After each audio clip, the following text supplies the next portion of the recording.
Hey everyone, welcome back. In this video, we're continuing work on our 2006 Saturn Vue. In this particular video, I'm going to be looking at stabilizer bar link replacement and the lower control arm replacement due to a deteriorated bushing on the rearward position there. So if you find this video helpful, please consider giving it a like and subscribing to the channel, and let's get started. First order of business with control arm replacement, we got to get this nut here off for the lower ball joint.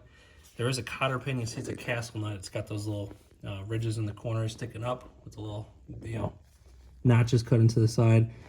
And you'll see there's a cotter pin in there, so we want to get that cotter pin out, and then that nut should freely move. If you have a new control arm that you're putting in and you know for sure that it comes with that nut, you could feel free, if you really wanted to, just get a wrench on there and just break it off and force it off with the cotter pin still in place. But I like getting the cotter pin out in one piece and trying to make as little of a mess as possible. So I'm gonna go ahead and see if I can fish that out. There's probably, going on the back here, yeah, the ends are bent over on the front side, so I'm gonna bend those straight, and then we'll see if we can tap it or pull it out this way towards the back of the car. So whoever worked on this last time, it looks like these control arms were replaced at one point.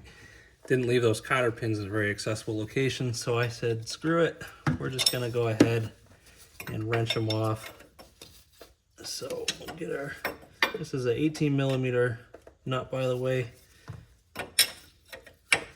We're just gonna go ahead and run it off and take the cotter pin with it. Our new control arms come with new castle nuts and cotter pins, so I'm not too worried about that.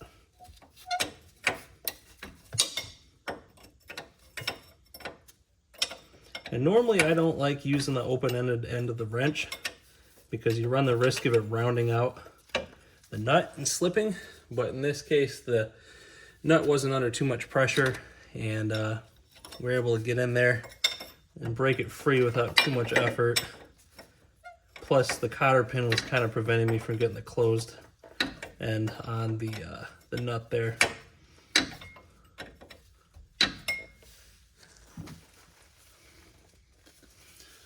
So now we have that nut off.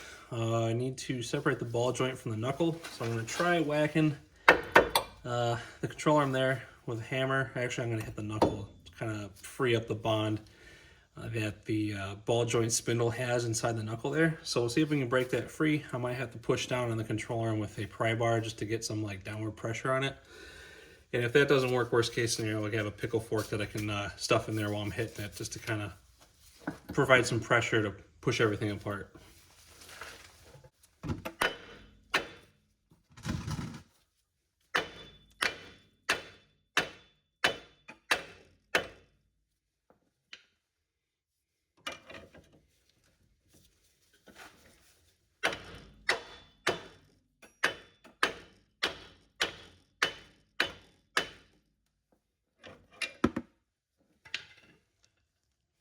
All right, to make life easier, I went and grabbed my pickle fork. I'm just gonna go ahead and hammer it in there. It's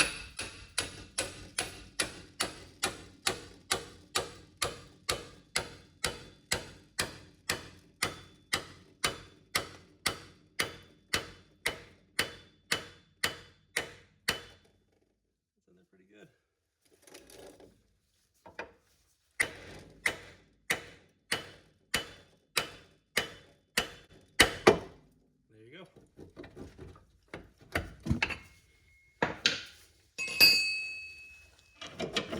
Now that it's free, we can pry it down. I can swing the knuckle out of the way.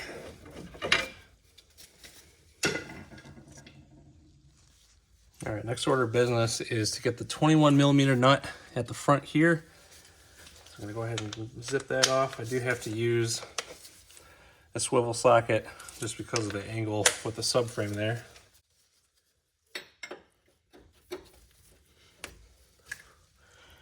Got an 18 millimeter bolt.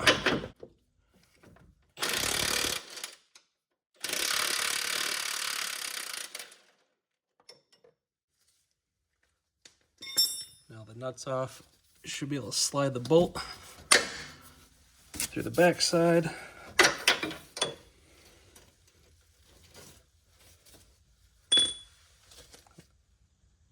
For the rear bushing, we have two 18mm nuts up top and then 15mm bolts down below. Now these bolts were on here pretty tight. The impact actually wouldn't break them free. So what I ended up doing was running them forwards and backwards. Sometimes if you run a bolt forward, even a little tighter than where it already is, it'll kind of break the bond of the rust. You can kind of work it back and forth to break it free.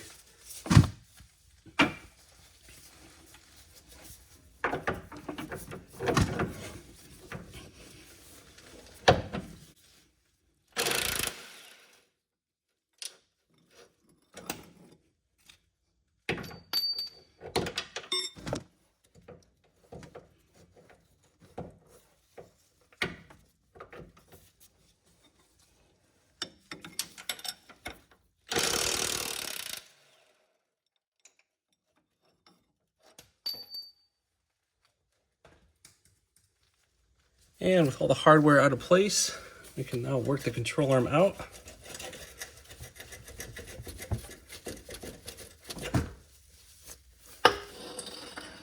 We'll go ahead and match it up with a new one just to make sure it's the exact same thing before we install it. So here we have our control arms lined up next to each other. You can see they are the same part. Here's what I wanted to show you on that rear bushing. Even though this control arm looks okay and there's no play in that ball joint, if we look at this rear bushing here, you see that's pretty solid, and it's obviously tightly bonded to the metal in the control arm. Whereas if we come to the old one here, that's just completely falling apart. In fact, if I really tried, I could probably pull that through and completely. So that's completely shot. You'd definitely be feeling that under braking or any kind of steering situation. So I'm feeling pretty confident about replacing these control arms now. So we'll go ahead and install this into the vehicle. And one thing you want to check before we get started is that you have the new castle nut and cotter pin, which this one came with. So most of them should, just always worth double checking. So the new one's a little tricky to go in since that rear bushing is actually holding its position, holding its shape. Let's see if we can get that block started in the cradle.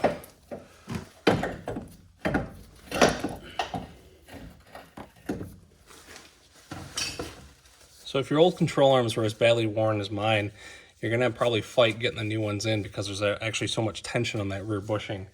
I actually had to break out a, what do they call it? The sand-filled sledgehammer.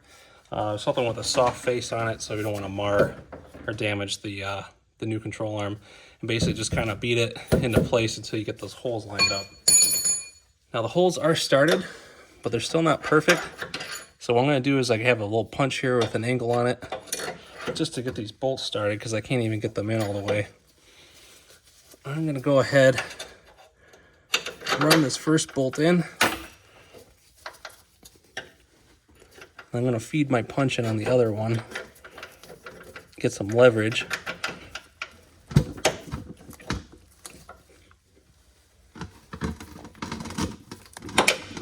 There we go. So that's one bolt started. We'll see if the second one will feed in now. Just like that.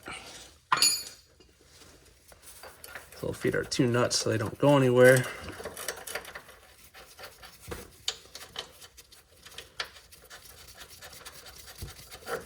And I'm going to probably have to use a pry bar to feed this front one in.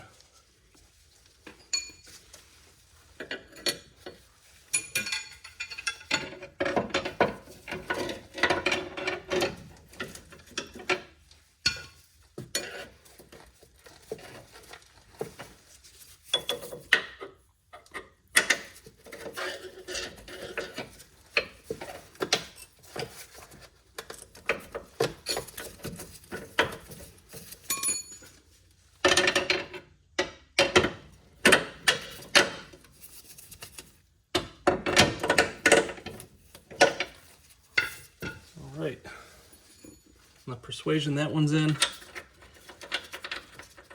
Go ahead and put that nut on finger tight now. Something to note on that front bushing. This rear one's not so much a problem, but that front one, since the bolt is going to kind of come together and clamp it to the subframe, I recommend saving that step for last. And because basically what happens if you tighten it now while the wheel is hanging down with no weight on it, you're going to kind of lock the bushing into that place so that when you do drop the car down with the weight of the vehicle on the tire, it's going to twist the control arm back once you get the weight of the car on it.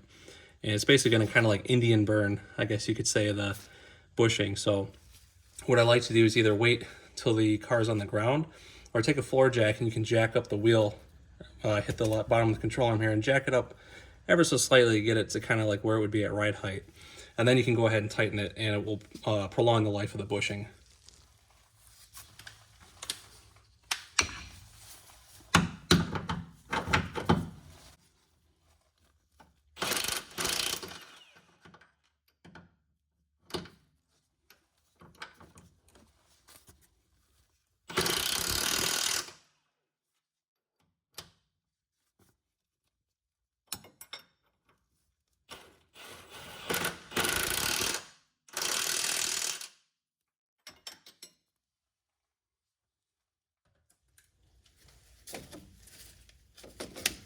Another thing to note on the new lower control arm, it should come with some sort of protective plastic boot here, or a shield over the dust boot for the ball joint. So I always recommend keeping that in place until you're ready to mount it back up into the knuckle. So we'll go ahead, push down the control arm, move that boot. Very carefully line up with the hole. And at this point I like to grab the knuckle assembly, kind of let the bushing on the control arm do most of the work, push it back up into place.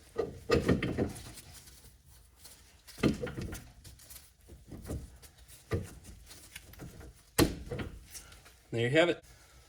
So now we just need to install the castle nut. We got a new one that came in a bag with the control arm. We're going to go ahead and snug that up, and there will be a hole in that nut, or I'm sorry, a hole in the ball joint that will line up once you get it nice and snug. With the castle nut, you want to turn it to where the hole is lined up, and then we feed our cotter pin right through the middle, like so. And then you'll take these ends and fan them out to lock it in place. So it's going to be kind of hard to show you that just because there's limited space, but hopefully they'll give you an idea of what you're trying to do. Before I head over to the other side, I'm going to go ahead and hit this top nut for the stabilizer link, and I'll probably hit the top one on the other side too, and that way we can pull the top part of the link out of the strut, and the bar can swing down. We'll have a little more room to access this bottom nut if need be.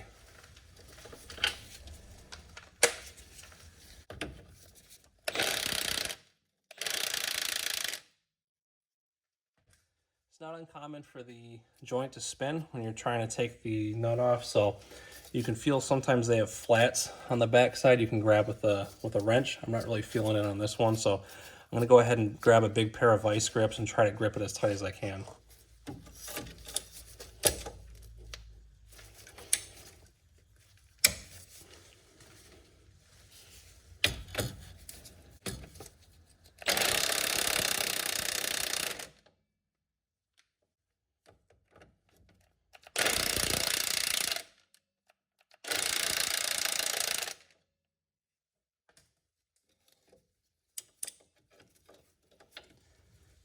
So the impact didn't get it, even with the vice grips on the backside. So we have a few options now. Probably the most satisfying and the easiest one would be to take a butane torch or any kind of torch and heat up that nut to kind of expand it, and then it should come right off with the impact. I'm going to take the more tactful route here, and this isn't always an option because the insert on the post there for the the hex drive there isn't always going to be the biggest, or it might round out while you're trying to do it. But basically you're going to take this Allen key socket right through the middle. I'm going to use 18mm wrench to hold the nut in place, and we are going to tighten, because this will spin the nut in the opposite direction, and eventually it will feed the nut through. We'll be able to take it off.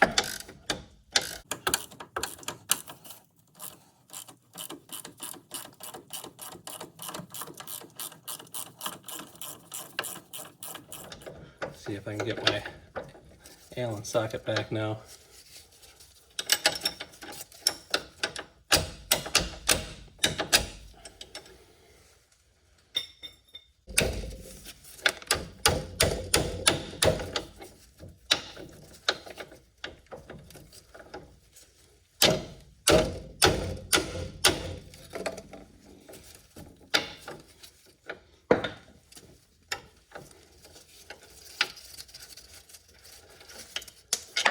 And there it is. I went ahead and disconnected the stabilizer bar on the other side, and you can see now the bar swings freely, and it gives us all kinds of room to work with. I don't know how much more it really dropped down, how much benefit that is going to be. But one thing worth noting, if you're doing the lower control arms, you could potentially leave the bar disconnected so you can swing it out of the room. It'll give you a little more access room to get the control arm in and out. So we're going to go ahead and take this lower nut off, and then we can go ahead and replace both links.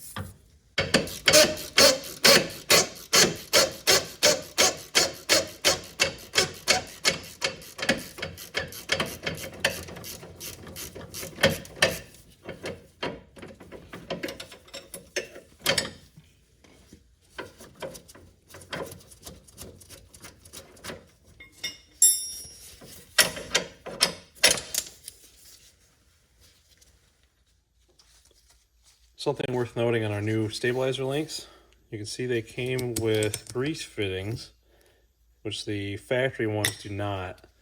Neither did the links that we took off. Those actually might be the factory ones that were on there. So it's kind of a nice little extra feature they give you on some aftermarket stabilizer links. The only downside is you have to remember to actually grease these on a regular basis.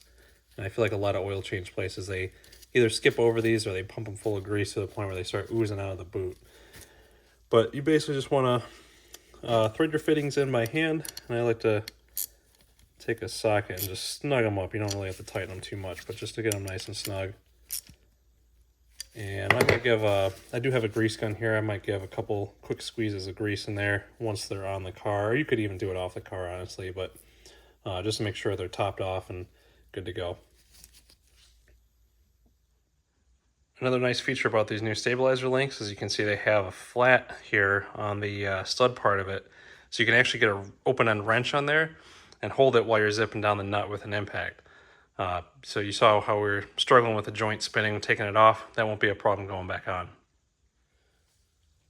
So I mentioned earlier I was going to leave both sides undone so we could move the sway bar and have some more room to work with. And I'm glad I did that because the bar does drop low enough where I can actually get an impact in there. But I tried mounting it up in place, and with the bar completely connected on both ends, you can't get anything on this bottom nut. So we'll leave it. I have the other side just attached by the bottom. We'll go ahead and zip this one down.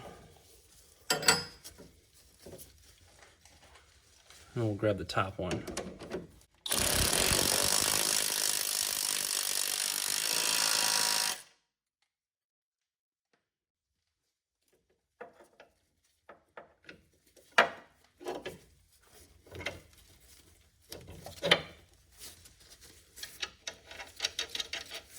Always like to thread things on by hand, because if you start using a power tool to wrench them down before they're threaded on, you risk damaging the threads.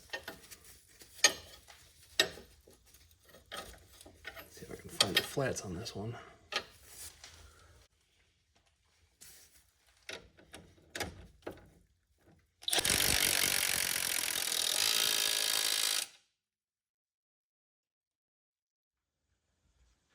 So there you have it. We have our new stabilizer links and lower control arms in place. I think I've covered pretty much everything on those. They're pretty straightforward. Just a matter of the kind of finagling the lower control arms in and out, their mounting holes, especially the new ones. But that should be everything. That should take care of the rattling noise in the front, as well as any wandering in the steering wheel under braking or going over any bumps. So I'm curious to drive it and see how it handles now. So thanks for watching, guys. Keep an eye out for the other videos on this vehicle. And until next time, take care.